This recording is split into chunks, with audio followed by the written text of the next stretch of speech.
அனைவருக்கும் கணித வணக்கம். இப்போ பார்க்க போகிறது 6ஆம் வகுப்புக்குரிய கணக்கு முதல் பருவம். 1000 கோடி என்பது டேஷ்.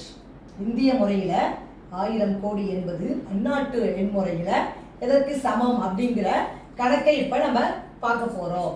இப்போ பாருங்க, 1000 கோடி 1000 கோடி அப்படின்னா எத்தனை பூஜ்ஜியம் போடுவோம்? 1000னா 1000 கோடினா 10 பூஜ்ஜியம் போடணும். 4 5 6 7 8 9 10 1000 கோடி. பார்த்தீங்கன்னா 1000 கோடின்னு நான் இந்திய முறையில் எழுதியிருக்கேன்.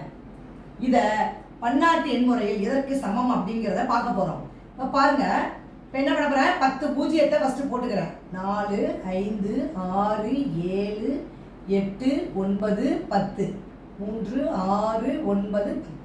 இப்போ பன்னாட்டு எண்முறையில் எப்படி கமா போடணும்? 3 3 கமா போட்டுட்டு வரணும். இப்போ பார்த்தீங்கன்னா, இப்போ பாருங்க, நான் ஏற்கனவே சொல்லி கொடுத்துருக்கேன்.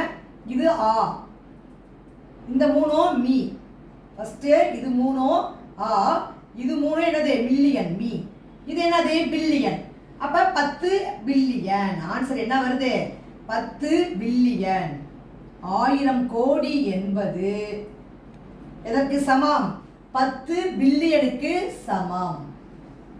1000 கோடி என்பது பன்னாட்டு எண்முறையில் 10 பில்லியன் ஆகும்.